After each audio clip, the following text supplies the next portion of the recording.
아멘. 여러분 아마 다 아시겠지만은 조영남이라는 가수분이 있습니다. 그분이 불렀던 노래 가운데 딜라일라라 하는 노래 아마 기억하실 것입니다. 깊은 밤 골목길 그대 창문 앞을 지날 때 창문에 비치는 희미한 두 그림자 마이 딜라일라 하는 노래죠. 제가 조영남 씨 흉내를 내서 실감 있게 불러드리면 알겠지만 제가 노래 부르는 실력이 없어서 그냥 가사만 읊었습니다. 지금 생각해도 가수 조영남 씨는 참 다재다능한 분이었습니다.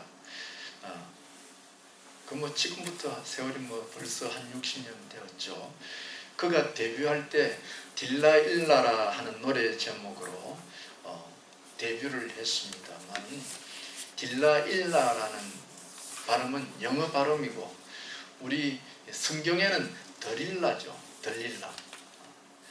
또 영화 제목은 어떤 데는 델릴라 그렇게 표현하죠.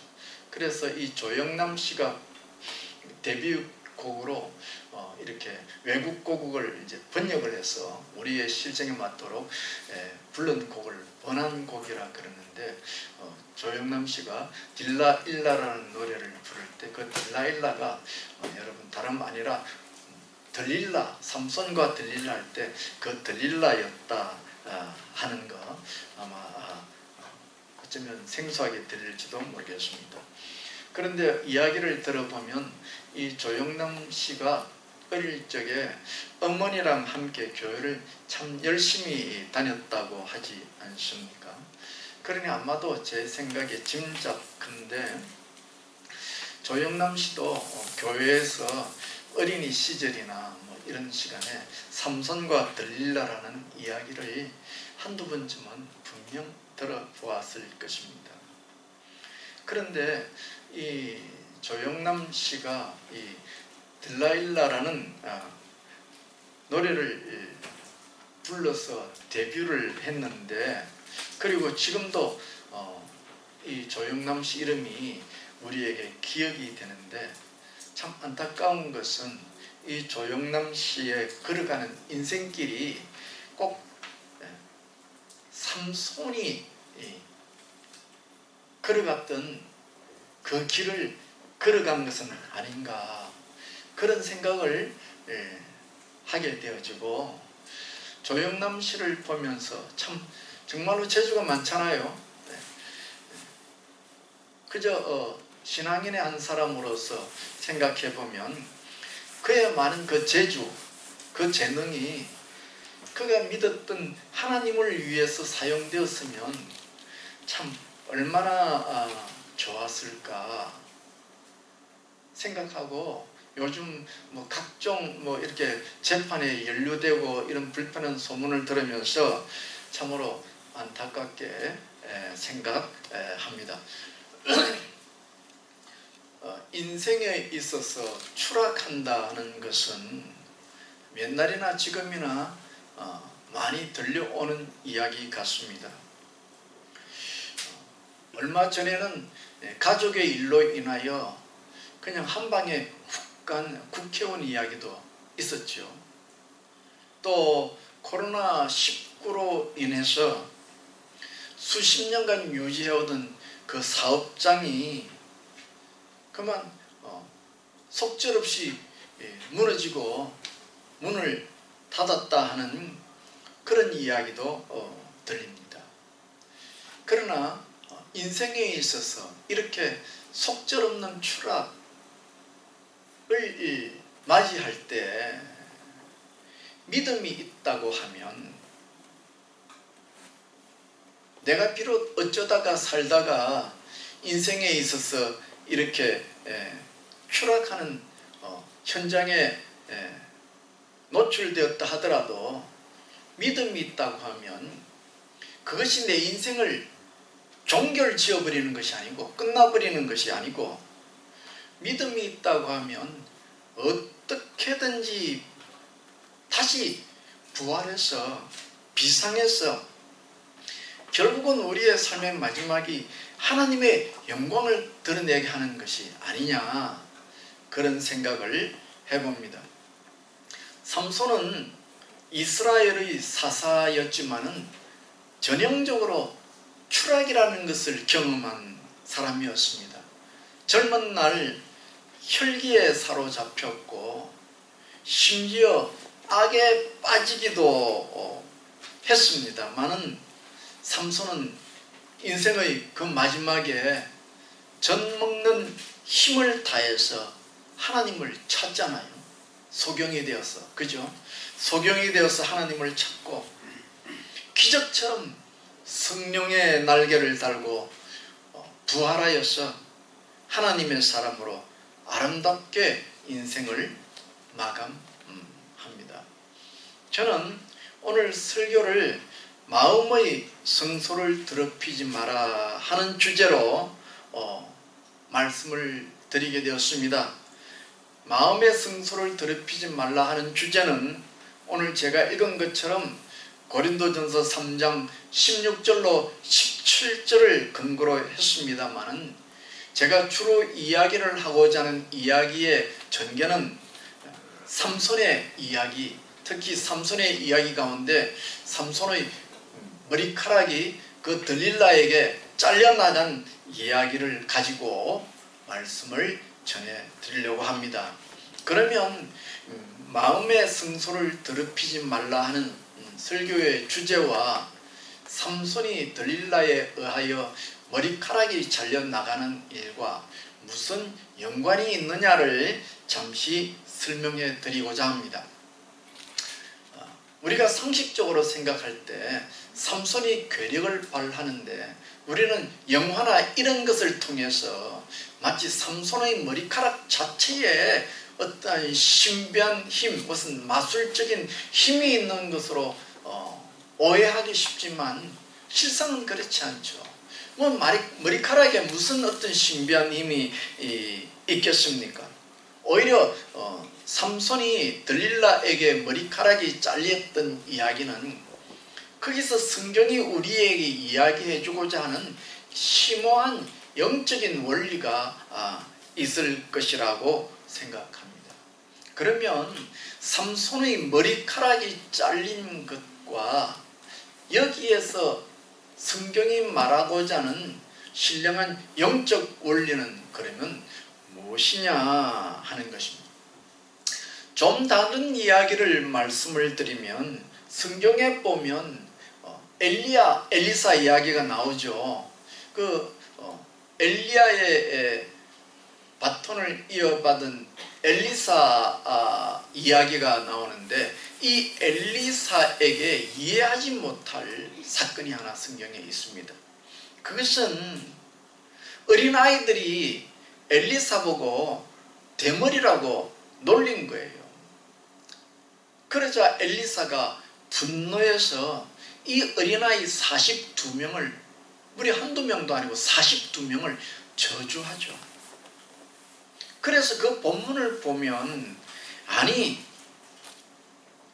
어린아이들이, 철없는 아이들이 엘리사 보고 대머리라고 놀린 것이 무슨 그렇게 죽을 일을 저질렀다고 하나님의 선지자인 엘리사가 무자비한 저주를 아이들에게 내리느냐 하는 것이죠. 그러니까 이런 것을 오늘 우리의 윤리, 현대 도덕 윤리라는 측면에서 보면 좀 이해가 잘 안 되는 거죠. 그리고 사실 성경을, 특별히 구약 성경을, 그 고대 구약 성경을 해석함에 있어서 오늘 이처럼 발달한 민주주의 원리나 현대 윤리로 적용하면 이해하지 못할 성경의 이야기들이 꽤나 많이 있다는 것입니다. 그러니까 그런 사건들은 오늘 어떤 현대 윤리나 도덕이라는 관점에서 이야기하기보다는 이 속에 무슨 하나님이 우리에게 알려주고자 하는 영적인 원리가 있지 않겠느냐 하는 것입니다. 그래서 저는 이 삼손이 들릴라에게 머리가 잘리는 이 사건을 영적으로 우리의 마음의 성소를 더럽히는 사건으로 이해했다는 것이죠. 그래서 오늘 우리 식으로 말하면 삼손은 우리의 마음속에 있는 하나님의 성전을 더럽힐 뻔했다. 오늘 고린도전 3장에 나오죠. 오늘 읽었던 본문이지만 너희가 하나님의 성전인 것과 하나님의 성령이 너희 안에 거하시는 것을 알지 못하느냐. 누구든지 하나님의 성전을 더럽히면 이 하나님의 성전인 것은 마음의 성소를 말하죠. 그래서 이 삼손은 들릴라에게 머리카락이 잘린 사건이 나오는데 이것을 오늘 우리의 신앙의 원리로 볼 때는 마음의 성소를 훼손시킬 뻔한 그런 사건이고, 삼손이 그 위기 속에서 불 가운데서 극적으로 구원을 받은 하나의 사례가 아닌가 그렇게 연관지어 보는 것입니다. 그러면 어떻게 그렇게 삼손의 머리카락이 잘리는 사건을 우리의 마음의 성소를 훼손시키는 일로 해석할 수 있느냐. 그것은 머리카락의 기능을 생각할 때 그런 연결고리가 있지 않겠느냐 추측해 보는 것이죠. 머리카락이라는 것이 뭡니까? 머리카락이라고 하는 기능이 뭐냐? 머리카락, 왜 사람의 몸에 이 머리카락이라는 것이 이 머리에 이렇게 가장 많이 있느냐? 그것은 멋내라고 머리카락 준 건 아니지 않겠습니까?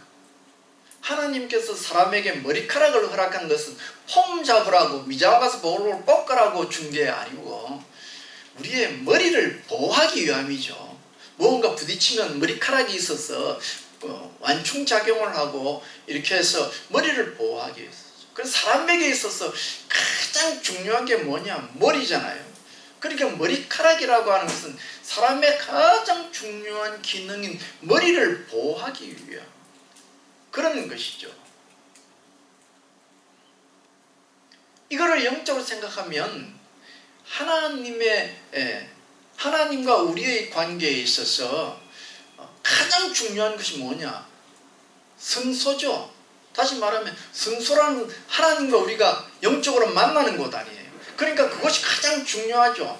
구약 성경의 개념으로 보면 성막이 있는데 그 성막 안에서도 가장 신비하고 거룩한 곳이 어디입니까? 지성소, 성소잖아요. 그리고 이 성막이라는 것은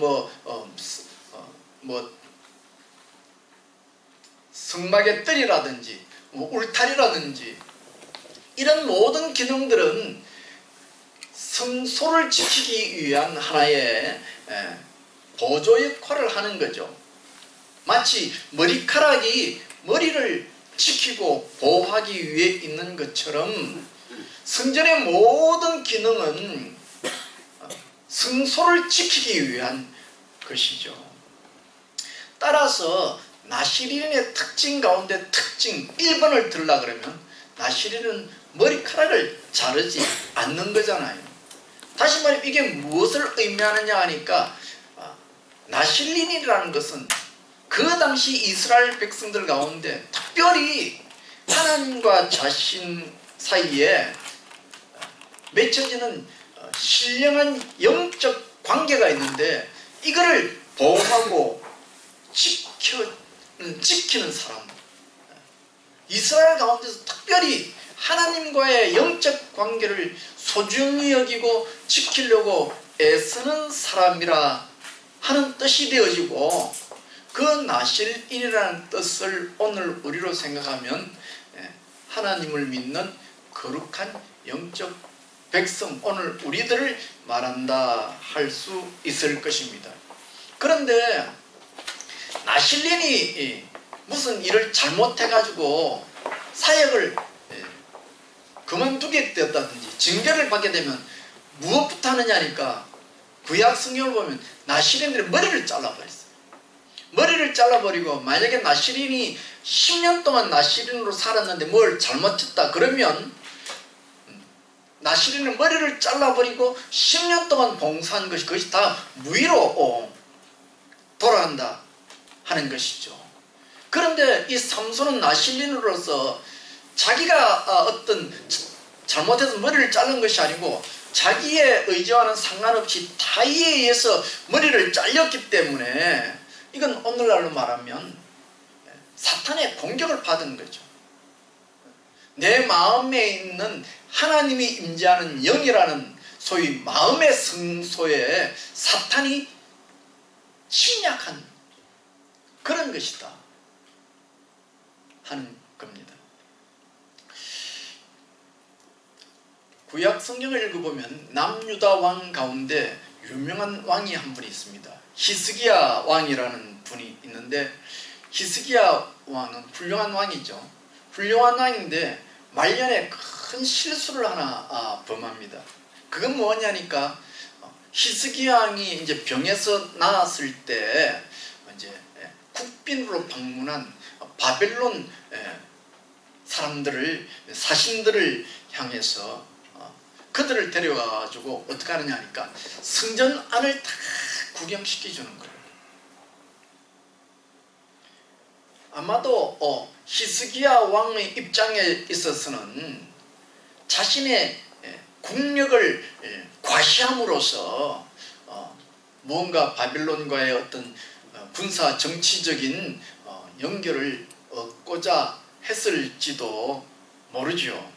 그런데 성경은 이상하게 이 일로 인해서 하나님이 크게 진노하고 심지어 이 히스기야 왕이 성전을 바벨론 이방 사람에게 개방했다는 이유로 인해서 남유다가 바벨론에 의하여 멸망당할 것이라고 예언하잖아요. 그러니까 야 이건 좀 이상하다. 하나님께서 너무 예민한 반응을 보이신 게 아니냐 그런 생각을 할 수 있는 거예요. 물론 성경학자들은 오늘 윤리 도덕적인 측면에서 봐서 히스기야 왕이 바벨론의 신하들에게 성전을 보여준 것은 그것은 교만합니다. 교만 때문에 그랬다라고 이구동성으로 설명하지만 제가 생각할 때는 그래 그게 어느 정도 일리는 있어요. 히스기야가 교만해서 자기가 이런 금도 많이 있고 막 은도 많이 있고 막 이런 신기한 보물도 많이 있다 자랑하기 위한 교만이라고 볼 수 있어요.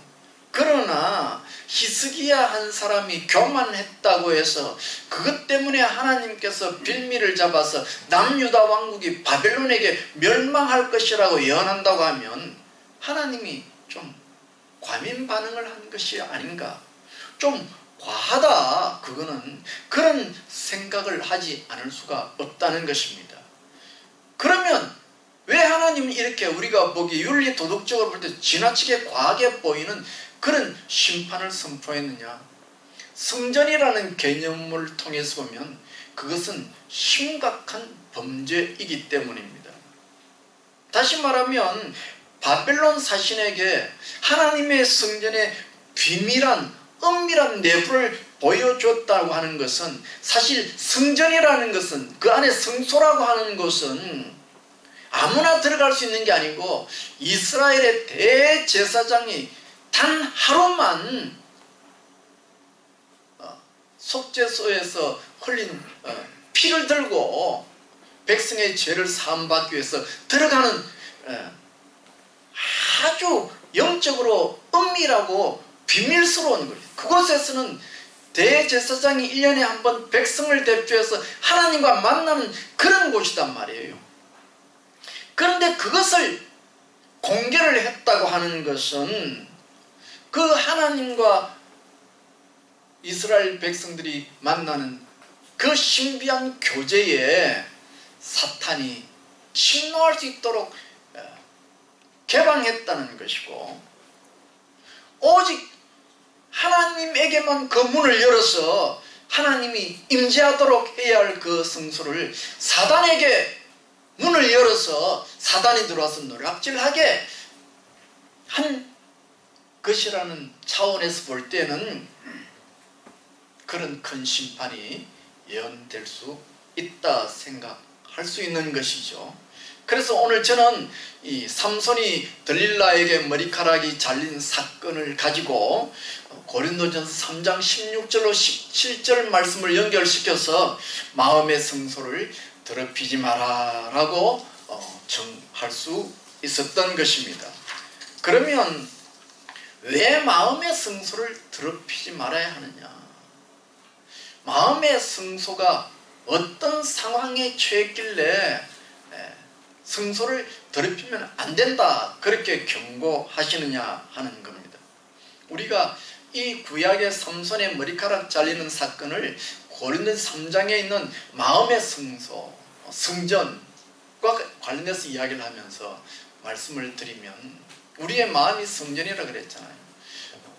원리적으로 한번 생각해 보면 우리가 예수님을 믿죠.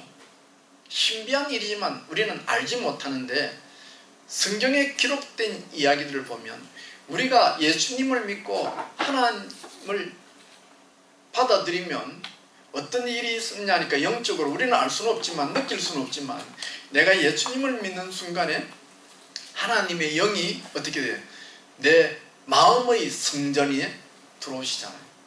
이해되시죠? 그게 예수님을 믿는, 그래서 영접하는 자 그랬다. 뭘 영접한다고요? 하나님의 영을 내 마음속에 영접한다고요. 어떻게? 예수님을 통해. 예수님을 믿을 때에 내 마음에 하나님의 영이 들어오시는 거예요. 우리는 보지도 못하고 느끼지도 못하지만 성경이 말씀하는 원리는 그렇단 말이에요. 내가 예수님을 믿겠습니다 하면 아주 신령하고 신비한 역사가 일어나는데, 하나님의 영이 내 마음에 들어와서 내 마음의 한가운데 보좌에 앉으시는 것이죠. 그래서 오늘 고린도전서 3장에 우리는 하나님을 모시는 성전이라는 말이 나오는 것이죠. 그리고 내 마음의 이 성전이라는 것은, 이 육체를 통해서 보호가 되잖아요. 영이라고 하는 것은 혼에 의해 보호되고, 혼이라고 하는 것은 우리의 육체에 의해 보호된다고 삼분설을 주장하는 신학자들이 그렇게 잘 설명하잖아요. 사람이 뭐 영, 혼, 육 이렇게 삼분설로 나눠지는 뭐 제가 말씀을 확신할 수는 없지만 설명하기 쉬우니까 그렇게 이야기하잖아요. 영은 혼에 의해 보호되고 혼은 육체에서 보호된다고. 그런데 내가 예수님을 믿을 때 하나님의 영이 내 영 속에, 내 마음의 성소에 임재하는데, 이 임재하는 환경이 어떠냐니까 주변에 이 세상에 주장하는 사탄이 공격하는 환경 속에서 노출되어서 우리의 혼과 육이 이를 보호하잖아요. 그러니까 한마디로 말하면 우리의 마음속에 임한 하나님의 영은 환경적으로 볼 때 상당히 위태위태하다는 거예요. 잘못하면 우리가 이 혼이나 육체를 가지고 마음속에, 영속에 임재한 하나님의 새로운 생명을 제대로 보호하지를 못하면 시험에 빠지기도 하고 악에 들어갈 수도 있다는 거죠. 악에 빠진다. 시험에 들게 하지 마옵시고 다만 악에서 구하옵소서 라는 이 악에 빠진다는 것은 무슨 말이냐? 다시 말하면 내 마음속에 하나님의 생명이 들어와서 성장하는 그 영적 보금자리인 마음의 성소가 사단에게 노출되어지고 훼손되어지는 일을 말한다 할 수 있는 것이죠. 왜 운전학원에 가서 운전을 배우면 조교가 옆에 앉아서 그걸 가르쳐 주잖아요. 왜 보면 운전석 옆에 보면 이렇게 빨갛게 세모 표시를 해가지고 누르면 양쪽에서 불이 이렇게 노란불이 바짝바짝 들어오잖아요. 그러면서 조교가 뭐라 그래요? 돌발 그러잖아요. 비상상태가 되면 그걸 눌러서 돌발이라는 것을 알려라, 그 말 아니에요. 다시 말하면 삼손이 들릴라에 의하여 머리가 잘리는 사건이 그렇게 영적으로 볼 때는 돌발적인 사건이에요. 다시 말하면 내 마음의 성소의 문이 깨어져서 사탄이 들어와서 노략질을 하는 그런 위기에 처했다, 그런 뜻이 되겠죠. 그러니까 이 삼손의 이야기를 성전과 연결시키면 앞서 말씀드린 것처럼 성전에 있어서 가장 중요한 부분은 성소고, 그 성소는 대제사장이 1년에 한 번에 들어가서 하나님과 만나는 그런 아주 신령한 곳인데, 그 성소가 외부에 노출되어지고 더럽혀질 상황이 되었다 하는 것입니다. 이제 삼손의 이야기로 다시 돌아가면 이미 여러 차례 말씀을 드렸지만 삼손은 어려서부터 너무나도 많이 굶주렸습니다. 엄마를 한참 밝힐 어린 나이에 그자마 2~3살 되었을까요? 그런 말을 시작할 그때에 본인의 의사와는 아무 상관없이 가장 엄마를 밝히고 가장 엄마를 의지하고 싶은 그 나이에 본인의 의사와는 상관없이 어머니로부터 버림을 받고 어머니의 사랑을 빼앗기었으니 얼마나 마음에 그 상처가 심했겠습니까? 그러나 삼손은 이런 마음의 상처가 있다 없다를 알기도 이전에 성전으로 들어가서 고도의 훈련을 시켰을 것입니다. 아마 제 생각에는 마치 집에서 강아지를 키울 때 강아지를 입양해오면 제일 먼저 오줌 싸고 똥 싸고 하는 거 훈련시키잖아요. 그래서 뭐 신문지를 또돌 말아가지고 소리를 탁탁탁 치고 뭐 그래서 강아지를 마치 로봇처럼 훈련시키잖아요. 아마 삼손이 어려서 그렇게 아무것도 모르는 애를 훈련시키지 않았는가, 그렇게 생각이 됩니다. 그리고 삼손은 조금씩 성장해가면서 이 훈련을 통해서 자신의 죄를 드러내는 것을 이 고도의 종교적 훈련을 통해서 절제할 수 있었고, 자기는 죄와는 거리가 먼 무슨 신선처럼 착각했을 수도 있었을지 모릅니다. 그러나 죄라는 문제는 여러분, 죄라는 문제는 그렇게 해결되는 것이 아닙니다. 죄는, 내 마음에 있는 죄는 육체적인 어떤 극기 훈련이나 종교적인 훈련을 통해서 해결되는 문제가 아닙니다. 고행을 한다고 해서 참선을 한다고 해서 죄의 문제가 해결되지 않습니다. 산에 가서 30년 기도하고 내려온다고 해서 내 마음속의 죄가 없어지느냐? 절대 그렇지 않습니다. 무슨 선교단체에 가서 무슨 훈련을 받았다고 해서 내 마음속에 있는 죄가 사라지느냐고요? 그렇지 않습니다. 신학교에 가서 신학 공부를 하고 목사가 되면 내 마음속에 있는 죄가 없어지느냐? 절대 그렇지 않습니다. 죄의 문제는 반드시 개인적으로 하나님 앞에서 드러나야 되고, 내가 죄인인 것을 인정하고 느껴야 되고, 그리고 예수님의 피로 사함받는 은혜를 덧입을 때에야만이 죄 문제가 해결되지, 다른 종교적인 어떤 무슨 훈련을 받는다고 해서 없어지는 것이 아닙니다. 이런 측면에 있어서 삼손은 진정으로 이 죄의 문제를 해결하는 길을 가져야 했습니다. 그래서 하나님께서는 삼손에게 블레셋의 여인을 통해서 신앙 테스트를 하고 해결함 받기를 원했죠. 그러나 삼손은 우연히 블레셋 땅에 가서 멋지게 치장한 이방 여인을 보고 자신의 마음속에 어머니의 사랑에 대한 그 굶주림이 자극을 받아서 그게 폭발적으로 올라올 줄은 자기도 생각을 못한 것이지. 전혀 생각하지 못하는 것이고, 그래서 이런 자기 속에 굶주린 사랑에 대한 아픔이 올라오면서 삼손은 자기도 자기 마음을 어떻게 할 수 없는 그런 충동에 사로잡혔고, 삼손은 그만 여기서 허우적거리고 말았죠. 그리고 삼손은 앞서 말씀드린 것처럼 결혼해서 실패를 하잖아요. 그리고 오늘 보면 16장에 가면 블레셋의 기생을 찾았다 했는데, 가만히 묵상해 보면 한 번이 아니고 계속적으로 이런 일이 잦았던 것으로 이해가 되어집니다. 그리고 결정적으로 오늘 보면 16장에 나오는 들릴라라는 여인에 의하여 완전히 그 마음을 빼앗겨 버립니다.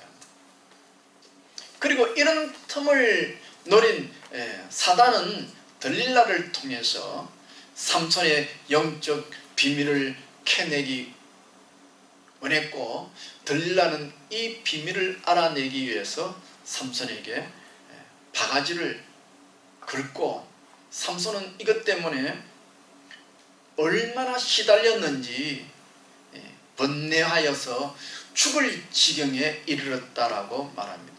그러니까 내 마음속에 예수님을 믿고 하나님의 영이 내 마음에 임하면 이것을 사탄이 깨어 부시고 이것을 어떻게 하든지 자리 잡지 못하도록 하려고 수많은 공격과 유혹으로 침략하고 있는 그런 상황에 있다는 것입니다.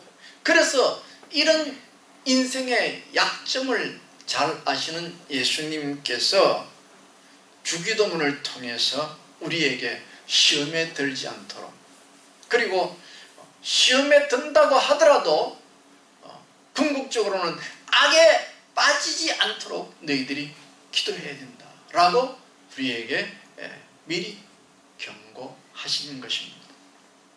그러면 둘째로 마음의 성소, 하나님의 영이 임재한 마음의 성소가 그러면 어떻게 훼손되어집니까? 어떻게 더럽혀지느냐 하는 것입니다. 저는 앞서 삼손의 머리카락이 잘려나간 사건은 신앙인에 있어서 영적 마지노선이 무너지는, 하나님의 성소의 문이 깨어져 부셔지는 사건으로 이해했다고 말씀을 드렸습니다. 그래서 구약성경 잠언 4장 23절에 보면 하나님께서 말씀하기를, 무엇보다도 믿는 성도들은 마음을 먼저 지켜라. 마음을 지키는 일이 매우 중요하다. 우리의 마음을. 하지만 삼손은 마음에 시험이 들었고, 그로 인해서 나실인으로서 지켜야 할 의무와 사명이라는 영적 무장이 해제되어 버렸고, 오직 이 마음의 문은 우리가 누구에게 열어야 된다고요? 하나님에게만 마음의 문을 열어야 하는데, 그 마음의 문이 깨어지고 사탄이 들어가서 훼손하도록 만들었고, 결국 삼손은 나실인임에도 불구하고 사사임에도 불구하고 블레셋 사람들에 의하여 조롱을 받는 처지로 전락하게 되었습니다. 그러면 삼손은 어떻게 이런 상황까지 빠져들게 되었느냐? 성경은 삼손이 이런 빠지게 된 첫걸음을 무엇으로 표현하느냐 하면, 오늘 사사기 16장을 보면 삼손이 들릴라를 사랑하였음이라 라고 한국 성경에는, 한글에는 아주 점잖게 표현합니다만은, 영어 역본의 NIV 같은 데를 보면 사랑에 빠졌다, 그냥 사랑한 것이 아니고 사랑에 빠졌다라고, 푹 사랑에 빠져서 정신을 못 차린다, 그렇게 표현하고 있습니다. 제가 이런 표현은 간혹 사용한 것 같은데, 우리의 마음이라는 것이 여러분 어디에 빠진다는 것은 매우 위험하고 조심스러운 일입니다. 그래서 내 마음이 어디에 빠진다는 것을 가장 안전하게 아무런 어려움 없이 온전하게 사용할 수 있다고 하면 그것은 내 마음이 오직 빠진다면 하나님에게 빠져야, 내 마음을 드린다면 오직 하나님에게 드려야지.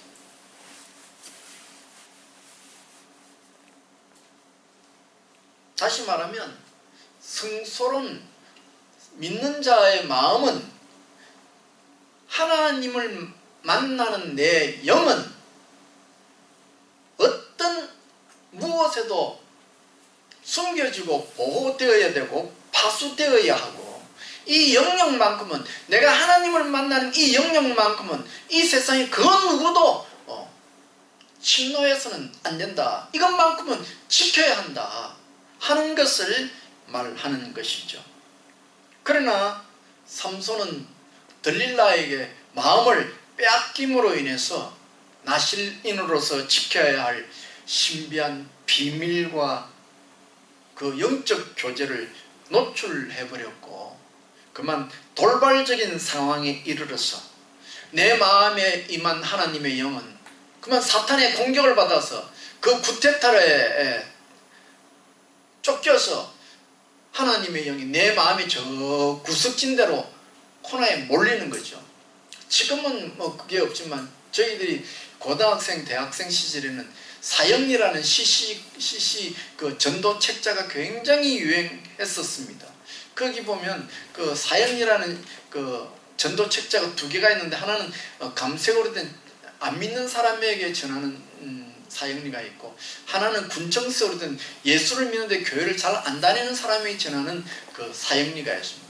거기에 보면 예수님을 알기는 알지만 제대로 신앙생활을 하지 않는 사람의 마음을 어떻게 하냐, 내 마음이라는 둥근 원 안에 그 보좌에 예수님이 앉아 있어야 되는데, 예수님은 쫓겨나서 저 귀등에 앉아 있고 그 마음 한가운데는 내가 딱 앉아 있는 것을 그림을 그리고 있습니다. 지금 사단에 의하여 내 마음의 성소가 깨어져서 사단이 물밑에 쳐들어와서 내 마음의 중심에 하나님이 앉아 계셔야 할 그 자리에만 하나님이 쫓겨나서 저 변방으로 숨고 사단이 그 자리를 주장하고 있는 그런 상태였다는 것입니다. 그래서 앞서 말씀드렸지만 이런 상황이 악에 빠진 상황이라고 말씀을 드렸습니다. 그러면 이거는 이제 소위 말하면 영적인 사건이죠. 우리는 잘 모르는 것이고 보지도 못하는 것이고 느끼지도 못하는 것인데, 그럼 이런 것이 실제 우리의 삶 속에 그러면 어떤 특성으로 나타나느냐, 어떻게 더럽혀지는 것을 알 수 있느냐, 그것은 금방 드러납니다.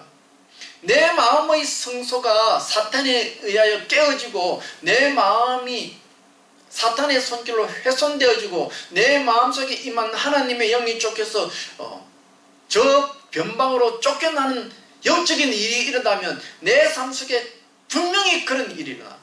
뭐 저기 요즘 대선이라 이런저런 이야기가 있잖아요. 그래서 이야기를 하죠. 뭐 어떤 문제에서 문제가 있으면 여론 조사를 하면 그 문제가 문제라면 여론조사에서 인기가 뚝 떨어져야 될 거 아니냐, 그런 말을 누가 하는 걸 내가 들었어요. 그 말이 옳은 말이잖아요. 뭐 국정조사를 해서 뭔가 큰 문제가 생겼다, 응? 그러면 그 결과로 인해서 여론조사하면 여론조사가 떨어져야 될 거 아니냐. 근데 여론조사가 떨어지지 않았다는 말은 그 문제가 아니다, 그런 말인가, 뭐 그런 이야기를 하는 걸 들었어요. 마찬가지로 내가 알 수도 없고 느낄 수도 없고 볼 수도 없지만은 내 영 속에, 내 마음의 성소에 하나님의 영이 쫓겨나서 가장자리로 밀려나고 거기에 사탄이 들어와서 창탈했다고 하는 영적 구태타가 일어나면 반드시 그로 인한 내 삶의 스타일의 변화가 일어나는 거예요. 그게 뭐냐고요? 그것은 이전까지 소중하게 여기던 믿음의 원리가 있어요. 그것이 마치 하찮은 것처럼, 장난거리처럼 취급해버린다. 전에는 교회당에 와서 마음껏 화장실을 청소하던 그 믿음의 일이 내 마음의 성소에 사탄이 침략하면 그걸 하찮게 하고 더럽게 해버린다. 아니 어제 저번까지는 교회 와서 그렇게 봉사하던 일을 이제 와서 콧방으로 핑 빗기고 그걸 하찮은 일로 여긴다면 저 사람 마음속에 사탄이 침략했구나 하는 것을 우리는 이해할 수 있는 것이죠. 그래서 오늘 본문 사사기 16장 1절에 보면 어떤 일이 일어나느냐 하니까 이 삼손의 마음에 사탄이 침략한 증거가 나오는데 16장 1절로 보면 삼손이 가사에 있는 어떤 기생에게 들어갔을 때입니다. 그 기생이 연락을 해서 블레셋 사람들에게 알려줬고 블레셋 사람들이 가사성을 딱 포위해버렸습니다. 근데 삼손이 그거를 알고 새벽녘에 그 가사의 승문을 대들보까지 뽑아버렸다 그랬잖아요. 뽑아가지고 그게 뭐 저는 알 수가 없지만 이런 걸 연구하는 사람들이 하면 최소한 무게가 200kg는 된대요. 무게가 성문짝 무게가 그걸 어깨에 메고 무려 60kg가 넘는 여기서 60kg 넘으면 어디쯤 될까요? 여기서 아마 저 영등포를 지나서 저기 영등포 다음에 또 뭐죠 거기에 그쯤 되는 아마 여기서 뭐 부평이나 그쯤 안 되겠습니까? 30kg라면 60kg 아마 인천도 넘었을 걸 여기서 그 거리를 그 엄청난 거리를 200kg나 되는 승문짝을 어깨에 메고 달려갔다 그러잖아요. 괴력이죠. 괴력 중에 괴력이죠. 엄청난 괴력이죠. 그런데 만약에 앞에 있는 삼손의 결혼식에 관한 이야기를 근거로 해서 보면 전날 같으면 삼손이 말이에요. 그 결혼식 때와 같은 그런 마음이었다면 어떤 핑계를 대서라도 삼손이 가사의 승문짝을 뽑았다고 한다면 그것을 가지고 핑계를 대어서라도 블레셋 사람을 쳐 죽이지 않겠느냐, 싸웠지 않겠느냐 하는 겁니다. 삼손이 결혼식을 핑계로 해서 블레셋 사람을 죽인 것처럼 그가 언제나 사사로서의 조금이라도 그런 마음이 있었다고 한다면 가사의 승문을 뽑아들었으면 그 가사에 있는 블레셋 사람을 쳐 죽이는 기회로 삼았을 텐데 삼손은 그렇지 않고 그걸 빼가지고 마치 블레셋의 기생에게 내가 이만큼 힘이 세다, 내가 이렇게 이만큼 매력적인 남자다라는 것을 자랑하기 위해서 그걸 메고 60km로 달려가는 거예요. 내가 이런 사람이라는 걸 보여주기 위해서. 다시 말하면 하나님이 주신 그 신령한 은혜, 신비한 힘을 여자에게 보이기 위한 자랑거리로, 장난거리로 삼아버렸다는 것입니다. 오늘 본문을 봐도 삼손이 지금 들릴라랑 지금 보면 이 네 번째라고 질문했잖아요. 4라는 숫자가 세상 숫자니까 꼭 한 번, 두 번, 세 번, 네 번이 아니라 계속적으로 했다는 거예요. 뭘 오늘 소위 젊은이에 대해서는 말로 뭐냐 밀당을 했다는 거예요. 밀고 땡기고 밀고 땡기고 들릴라는 가르쳐주라. 삼손은 그걸 못 가르쳐준다. 그러면서 삼손이 가짜 답을 말하고 또 들릴라가 이걸 가지고 또 시대고 또 왜 가짜를 가르쳐주느냐 바로 가르쳐달라. 그랬더니 또 삼손이 또 다른 이야기를 또 해주고 또 들릴라가 또 왜 이렇게 가르쳐주지 않느냐 삼손이 또 이걸 말하고 이게 막 밤새도록 왔다 갔다 이야기가 그걸 보고 뭐라 그래요. 밀당에 당기고 밀고 그러는 가운데 삼손이 그만 너무너무 귀찮고 불편해가지고 장난처럼 그것은 밀당 가운데 귀찮고 불편해서 그만 이 하나님의 비밀 나실리로서 가장 중요한 비밀 그것을 누설해버리잖아요. 이게 바로 뭐냐 내 마음의 성소가 훼손당하고 사탄의 공격을 받는 중요한 특징이고 오늘 이런 일들은 우리가 신앙생활을 하면서 조금만 여러분들이 마음에 관심이 있고 보면 금방 드러나는 거예요.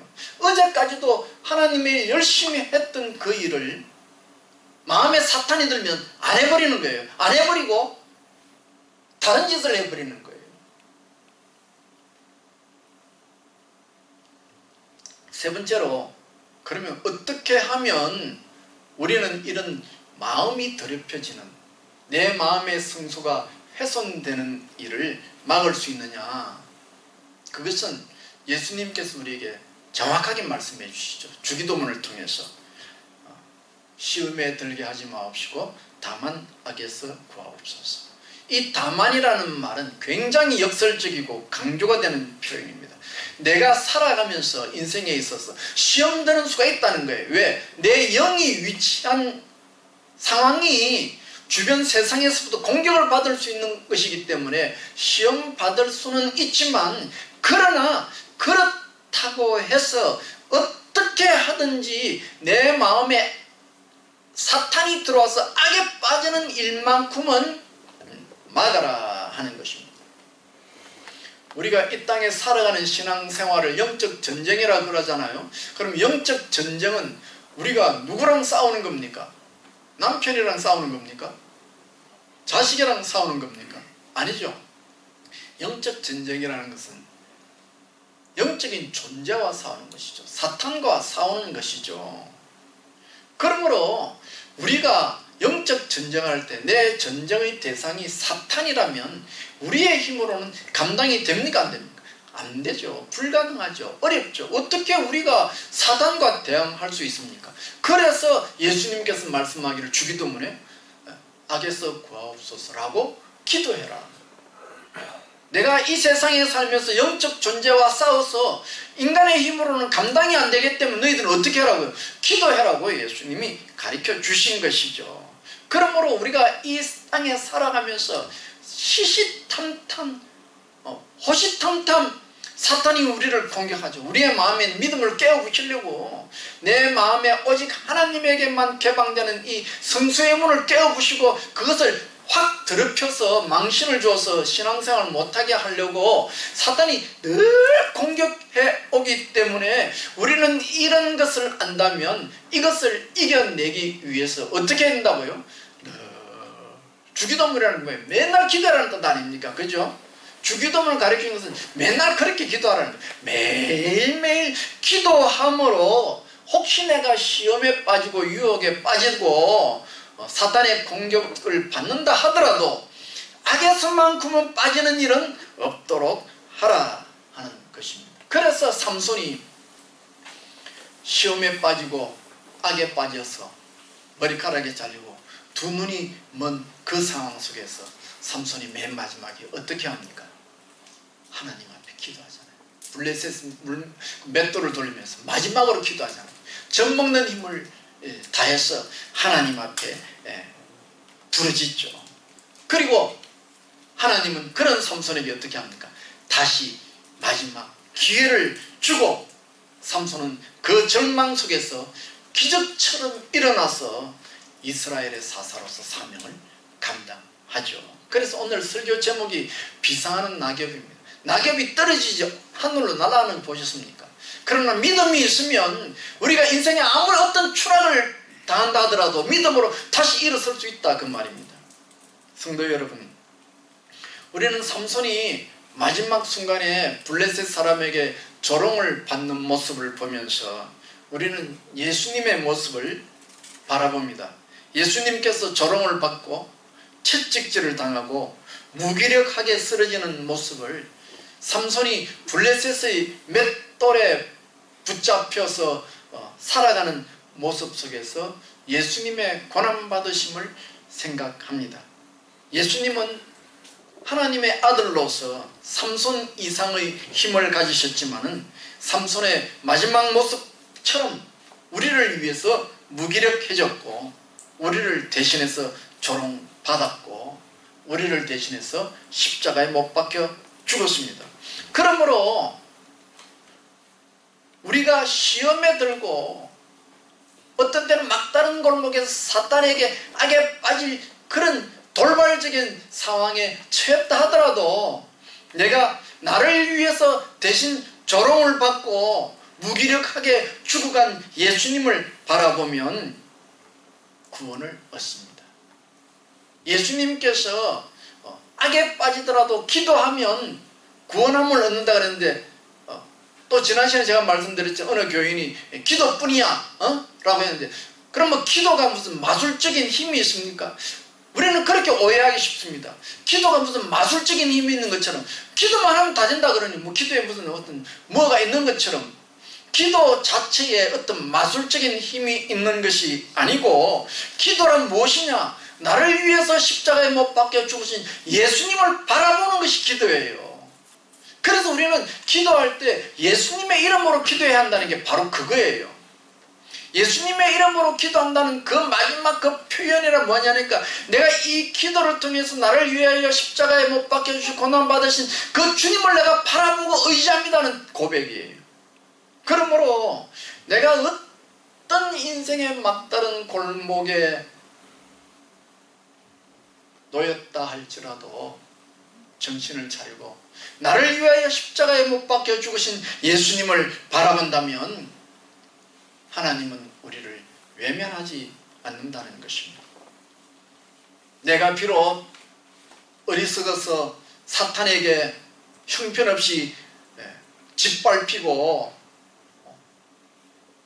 얼굴에 흙탕물을 뒤집어 섰다 할지라도, 그래서 부끄러워서 살 수가 없어서 죽을 수밖에 없다, 그런 충동이 몰려와도 하나님 앞에 나아가서 나의 죄를 인정하고 내 감정이 상했음을 인정하고 나를 불쌍히 여겨달라고 예수님을 붙잡으시면, 우리 하나님은 그의 독생자 아들 예수 그리스도가 십자가에 죽으신 것을 기억하시고 우리의 죄를 덮어주시고 구원해 주실 것이고, 신앙의 백미, 신앙의 가장 결정적인 요소가 뭐냐? 바로 이 은혜를 구할 줄 안다는 것이죠. 내가 비록 아무런 쓸모가 없고 죄 많은 인생이라도 내가 이 예수 그리스도의 은혜를 붙잡으면 결국은 승리할 것이다. 그래서 오늘 모인 성도 여러분들 가운데 살다 보면 별의별 일이 있지 않겠습니까?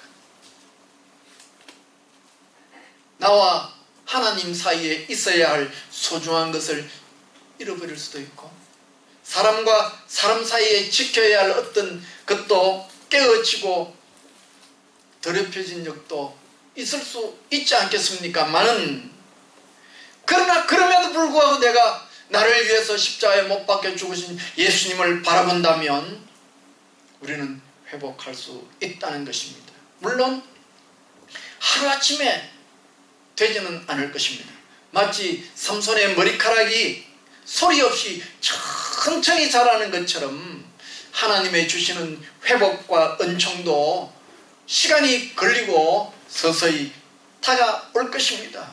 그러므로 쉽게 낙심하시면 안 되고 쉽게 포기하면 안 되고, 하나님 앞에 나와서 어떻게 하든지 내가 하나님의 보좌에 나와서 십자가를 붙들고 매달리고 나를 불쌍히 여겨달라고 하는 이 몸부림을 포기하지 않고 유지하면, 그러면 삼손처럼 언젠가는 다시 포효할 수 있는 기회가 찾아올 것입니다. 기도하겠습니다. 하나님 아버지, 인생을 살다 보면 이런 일도 있고 저런 일도 있고, 어떤 때는 사탄이 우리의 기분을 확 잡쳐서 내가 믿는 예수님도 하나님도 다 보이지 않고